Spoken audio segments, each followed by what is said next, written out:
Welcome है दोस्त, स्वागत है आपका एक धमाकेदार वीडियो में। मैं आज आपको बताने वाला हूं कक्षा 10वीं गणित का पेपर। आज हम सेट ई को सोल्व करने वाले हैं। इससे पिछली वीडियो में हमने सेट ए को सोल्व करा है जिसमें आपने अच्छा रिस्पांस दिया है। तो देख सकते हैं टोटल क्वेश्चन इसमें आपको 23 मिलने वाले हैं और टोटल प्रिंटेड पेजेस आपको 11 मिलने वाले हैं और टाइम आपको 3 आवर्स मिलने वाला है। और इस पेपर का आप सीरियल नंबर दे सकते हैं, ठीक है। इसमें आपको सबसे पहले रोल नंबर लिख लेना है। तो जो क्वेश्चन मैं आपको बताऊं, set A B C D, इनको जो है अपने नोटबुक में लिख देना। इससे बाहर पेपर नहीं जाने वाला, ठीक है। जैसे सेट ए को सोल्व करा है और शाम तक आपको पूरे सेट आपकी जितनी वीडियो है आपको मिल जाएगी। तो सबसे पहले प्रश्न नंबर 1 देख लेते हैं। सही विकल्प चुनकर लिखिए। तो पहला प्रश्न है 12, 15 और 21 का एलसीएम है। तो आपको ऐसा नंबर देखना है जो 12, 15 और 21 से कटेगा। तो ये ऑप्शन नंबर ए हो जाएगा 420, ठीक है। इसके बाद दूसरा है द्विघात बहुपद x square plus b x plus c के शून्यों की अधिकतम संख्या है, ठीक है। इसमें जो शून्य निकलते हैं आपके कोई सी भी द्विघात समीकरण होती है तो 2 निकलते हैं। तो इसमें ऑप्शन नंबर जो है दे इसका सही आंसर हो जाएगा। तो प्रश्न नंबर 3 देख लेते हैं। a1/a2 equal to b1/b2 equal to c1/c2 हो तो समीकरण निकाय a1x plus b1y plus c1 बराबर 0 तथा a2x plus b2y plus c2 बराबर 0।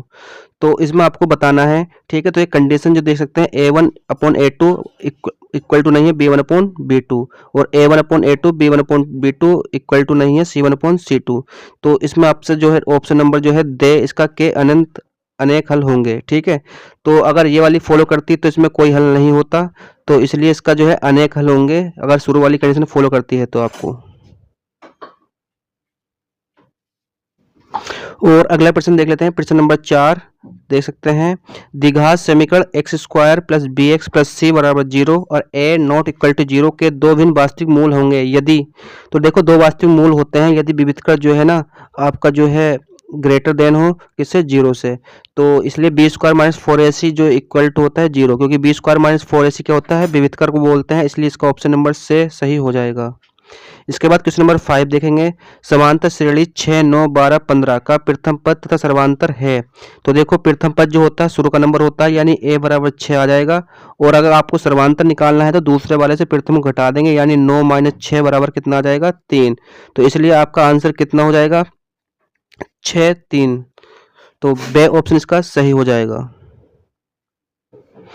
प्रश्न नंबर 6 दे सकते हैं। किसी ट्रायंगल एबीसी में डीई समांतर है AB के तथा CD बराबर 3 सेंटीमीटर, EC बराबर 4 सेंटीमीटर और BE बराबर 6, तब DA होगा। तो आप इसको सोल्व कर लेना, इसका आंसर आएगा 4.5 सेंटीमीटर, ठीक है। इस तरह से 6 नंबर आपके ये एग्जाम में पक्के हो जाएंगे।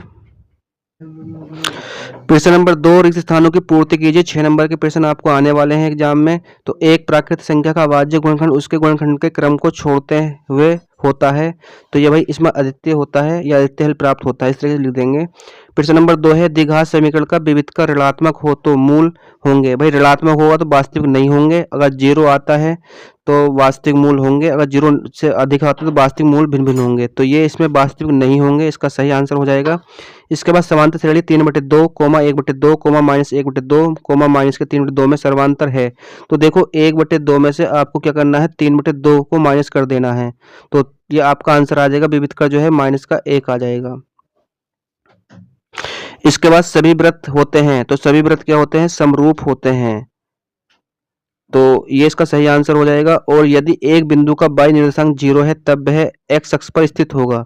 तो ये इसका आंसर हो जाएगा। प्रश्न नंबर 3 दे सकते हैं। सत्य असत्य लिखिए। 6 नंबर के ये प्रश्न आएंगे, ठीक है। तो इनको भी आपको सोल्व कर लेना है। प्रश्न नंबर पहला देख लीजिएगा। दो आकृतियों का आकार असमान होने पर समरूप आकृतियां कहलाती हैं। तो देखो समान तो समरूप कहलाते हैं, तो इसलिए ये ऑप्शन क्या है गलत हो जाएगा। इसके बाद दूसरा देख लेते हैं। देखी गई वस्तु का उन्नयन कोण दृष्टि रेखा तथा छिद्र रेखा से बना कोण होता है। तो देखो उन्नयन कोण ये बिल्कुल बेकार, ये गलत आंसर है, तो इसके लिए क्रॉस इसमें आ जाएगा। इसके बाद तीसरा है दृष्टि रेखा प्रेक्षक की आंख को उस वस्तु के बिंदु को मिलाने वाली रेखा होती है। तो ये आपका क्या हो जाएगा सत्य हो जाएगा। इसके बाद फोर्थ है वृत्त के एक बिंदु पर एक और केवल स्पर्श रेखा होती है। तो ये भी क्या हो जाएगा सत्य हो जाएगा। इसके बाद देख सकते हैं। इसके बाद है घटना जिसकी घटना घटित होनी असंभव है, प्रायिकता 0 होगी। जी हाँ, जिसकी कोई प्रायिकता नहीं निकलती उसका आंसर 0 आएगा, तो ये भी क्या हो जाएगा, सत्य हो जाएगा। इसके बाद है एक सिक्के को छानने पर हेड आने की प्रायिकता 1/2 होगी, क्योंकि सिक्के में 2 पहलू होते हैं तो इसलिए बटे में 2 रखेंगे और हेड आने के लिए 1 रखेंगे ऊपर, तो 1/2 इसका सही आंसर हो जाएगा। प्रश्न नंबर 4, सही जोड़ी बनाइए। तो ये 6 नंबर के आएंगे, इनको भी देख लीजिएगा। पहला है व्यापक समांतर श्रेणी एपी। तो भाई देखो, व्यापक श्रेणी जो स्टार्ट होती है पहले ए, फिर ए प्लस डी और ए प्लस 2d, तो इसको आपको मिला देना है इससे। किसी बिंदु की बाई अक्ष से दूरी क्या कहलाती है भाई, भुज कहलाती है, तो इसलिए 2 को मिला देना है। साइन स्क्वायर ए प्लस कोई स्क्वायर ए का मान कितना होता है, 1 के बराबर होता है, तो 1 से मिला देना है। और tan 60 का मान कितना होता है, √3 होता है, तो इसको मिला देना है। त्रिज्या खंड का क्षेत्रफल होता है θ/360 पाई आर स्क्वायर, तो इसको मिला देना है। और वृत्त के चतुर्थांश का क्षेत्रफल जो होता है 1/4 पाई आर स्क्वायर, तो आपको इससे मिला देना है। इस तरीके से आपको 6 नंबर यहां से मिल जाएंगे। तो अगला प्रश्न नंबर 5 है, एक वाक्य में उत्तर दीजिए। 6 नंबर के ये प्रश्न आएंगे। तो दोस्तों, प्रश्न को देखने से पहले मैं आपको बता दूं कि वीडियो बनाने में काफी मेहनत लगती है। आप हमारे चैनल को सब्सक्राइब कर दें, इससे हमें मोटिवेशन मिलता है। और अपने एक दोस्त पर ये इस वीडियो को अधिक से अधिक शेयर कर दें। तो चलिए दोस्तों, प्रश्न नंबर 5 है, एक वाक्य में उत्तर दीजिए। ठीक है, तो किसी वर्ग समीकरण के चर के दोनों समान उस वर्ग के समीकरण के क्या कहलाते हैं, तो भाई मूल कहलाते हैं। इसका सही आंसर लिख लेना मूल। ठीक है, स्क्रीन पे मैंने लिख दिया है जो आंसर मैं आपको बताऊंगा। प्रश्न नंबर 2 है, मूल बिंदु से बिंदु एक्स वाई की दूरी लिखिए। तो देखो, मूल बिंदु से एक्स वाई की दूरी जो होती है अंडर रूट में होती है x² + y², ये इसका आंसर हो जाएगा। इसके बाद प्रश्न नंबर 3 है, किसी बाह्य बिंदु से वृत्त पर अधिकतम कितनी स्पर्श रेखाएं खींची जा सकती हैं। तो देखो, ये वृत्त है और बाह्य स्पर्श रेखा एक इधर से और एक साइड से, मतलब ऊपर या नीचे, मतलब 2 ही स्पर्श रेखा खींची जाती हैं, तो इसलिए इसका आंसर 2 हो जाएगा। इसके बाद है, शंकु के आयतन का सूत्र लिखिए। तो शंकु का आयतन होता है 1/3 पाई आर स्क्वायर एच। ठीक है, इसके बाद देख सकते हैं, शंकु की तिर्यक ऊंचाई का सूत्र लिखिए। तो शंकु की तिर्यक ऊंचाई का सूत्र होता है L² = h² + r², या हम कह सकते हैं L = √h² + r², तो इसलिए इसका सही आंसर ये हो जाएगा। ठीक है, अब इसके बाद है, आंकड़ों की सर्वाधिक बारंबारता वाला पद क्या कहलाता है। तो देखो, आंकड़ों में सर्वाधिक बारंबारता पद जो कहलाता है आपका बहुलक कहलाता है, तो इसका लिए बहुलक आंसर हो जाएगा। तो 6 नंबर आपको इस तरीके से सोल्व कर देना है, 6 नंबर यहां से आपको आ जाएंगे। अब देखो दोस्तों, जो प्रश्न मैं आपको बताने वाला हूँ आपको खुद से ही सोल्व करने हैं, क्योंकि मेरे पास जो है यहाँ पर डिजिटल बोर्ड तो है नहीं, तो आपको बस केवल प्रश्न ही देखने हैं। तो प्रश्न नंबर 10 है, अनुपातों A1/A2, B1/B2 और C1/C2 की तुलना कर ज्ञात कीजिए कि रैखिक समीकरण युग्म 3x + 2y = 5 और 2x - 3 = 7 के युग्म संगत है या असंगत। तो बस सिंपल सी फॉर्मूला है, आपको जो है ना A1/A2 अनुपात निकालना है, इसके बाद B1/B2 निकालना और C1/C2 निकाल देना है। तीनों का अनुपात में आपको मैच करना है, कौन सी कंडीशन आपको फॉलो हो रही है, तब जाके इसका आंसर आपको संगत या असंगत चल जाएगा पता। इसके बाद विलोपन विधि द्वारा निम्न रैखिक समीकरण युग्म को हल कीजिए। तो 2x + 3y = 8 और 4x + 6y = 7 है। 2 नंबर का प्रश्न बहुत सिंपल प्रश्न है। तो क्या करते हैं, इसमें हम या x कांस्टेंट और y कांस्टेंट बराबर कर लेते हैं किसी एक के, और फिर यहाँ पर आपको घटा देना है, y से y को खत्म कर देना है, तो x का मान निकल जाएगा। फिर x का मान समीकरण में रख देना, y का मान निकल जाएगा। इस तरीके से आपको सोल्व कर देना है। तो दोस्तों, मैं स्टेप आपको बताता रहूंगा किस तरीके से प्रश्न को सोल्व करना है, लेकिन ये प्रश्न आपको खुद से ही सोल्व करने पड़ेंगे। प्रश्न नंबर 11 है, गुणनखंड विधि से द्विघात समीकरण 2x² + x - 6 के मूल ज्ञात कीजिए।